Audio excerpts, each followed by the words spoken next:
Praise the Lord. கர்த்தருடைய பரிசுத்த நாமம் மகிமைப்படுவதாக. இந்த நாளையும் காண செய்த தேவாதி தேவனுக்கு கொடான கொடி ஸ்தோத்திரம். இந்த நாளுக்கான கர்த்தருடைய வார்த்தை மார்க்கு எழுதின சுவிசேஷம் 9ஆம் அதிகாரம் அதனுடைய 22, 23 வசனங்கள்.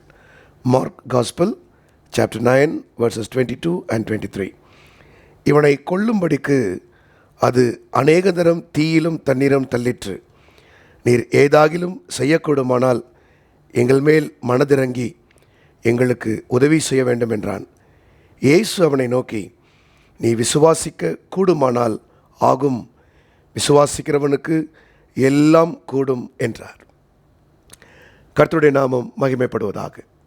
அன்பான கர்த்தருடைய பிள்ளைகளே, இந்த நாளிலும் கர்த்தர் உங்களுக்கு தருகிற ரேமா, அவிசுவாசம் நீங்கும்போது கர்த்தரின் கிரியையை நீங்கள் காண்பீர்கள். நம்முடைய அனுதின வாழ்க்கையிலே விசுவாசம் மிகப்பெரிய பங்கு வகிக்கிறது. விசுவாசிகள் என்ற பெயர் நமக்கு இருந்தாலும் அநேக வேளைகளிலே அவிசுவாசம் மேலோங்கி நிற்கும்.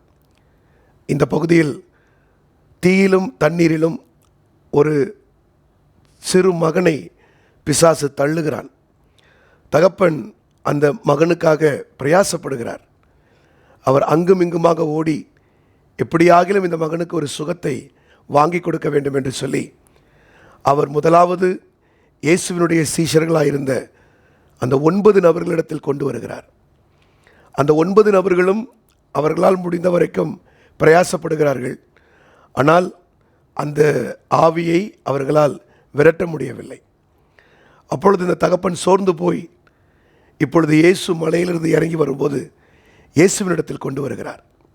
அவர் இயேசுவினிடத்தில் சொல்லுகிறார், ஆண்டவரே, உடைய சீஷர்களிடத்தில் கொண்டு போனேன், அவர்களால் ஒன்றும் முடியவில்லை. நீர் ஏதாகிலும் மனதிறங்கி செய்யக்கூடுமானால். இந்த வார்த்தையை கொஞ்சம் கவனமாக கேளுங்க. இயேசுவிட்ட பேசும்போது நம்ம எப்போதுமே விசுவாசத்தோடு பேசணும். இங்கே அவர் ஒரு சந்தேகத்தோடு அவிசுவாசத்தோடு தன் இயலாமையும் இயேசுவினிடத்தில் அவர் சொல்லுகிறார். அவர் சொன்னது எப்படி இருந்தது?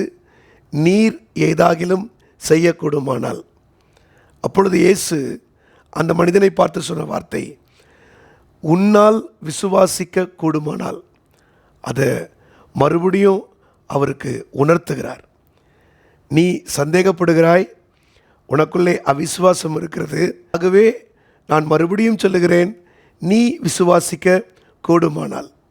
ஆம் பிரியமானவர்களே, இந்த நாளிலும் ஆண்டவர் உங்களை பார்த்து சொல்கிற வார்த்தை விசுவாசிக்க கூடுமானால் அல்ல, நீங்கள் விசுவாசியுங்கள், நம்புங்கள், இயேசுவால் முடியும் என்று சொல்லுங்கள்.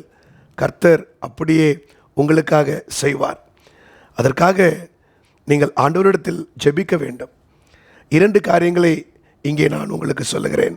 ஒன்று, இந்த அவிசுவாசம் ஏன் நீங்க மறுக்கிறது?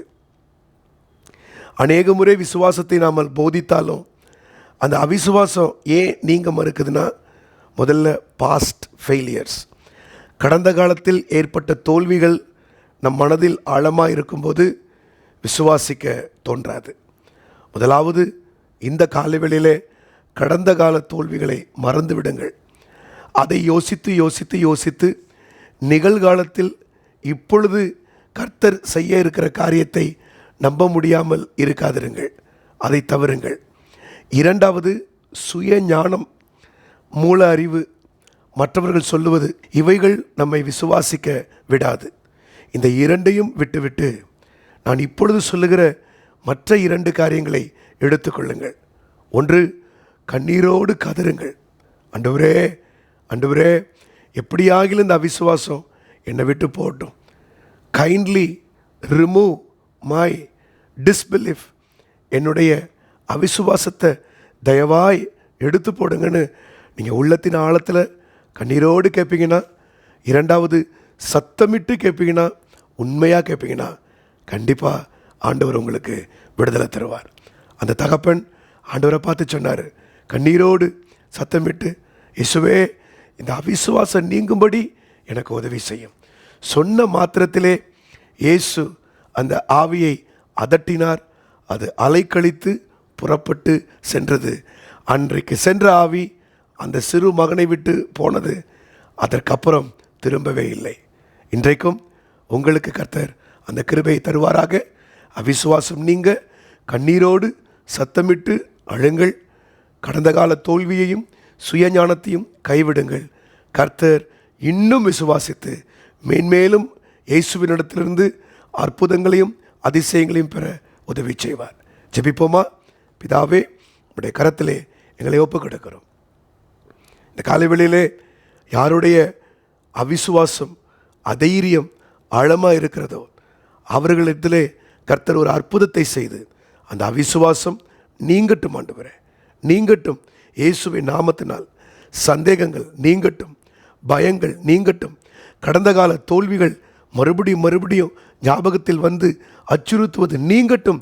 இயேசு கிறிஸ்துவின் நாமத்தினால் இதை கேட்கிற ஒவ்வொருவரும் விசுவாசத்தில் பலனடையட்டும், விசுவாசத்தில் வல்லவர்களாகட்டும். விசுவாசத்தோடு உம்மிடத்தில் எல்லாவற்றையும் பெற்றுக்கொள்ள கர்த்தர் உதவி செய்யும். துதிகன மகிமையெல்லாம் உமக்கு நாங்கள் செலுத்துகிறோம். இயேசுவின் நாமத்தில் கேட்டுக்கொள்கிறோம் நல்ல பிதாவே. அமேன், அமேன், அமேன். God bless you. கர்த்தர் உங்கள் அவிசுவாசத்தை நீக்கி விசுவாசத்தில் பலப்படுத்துவாராக. ஆமேன்.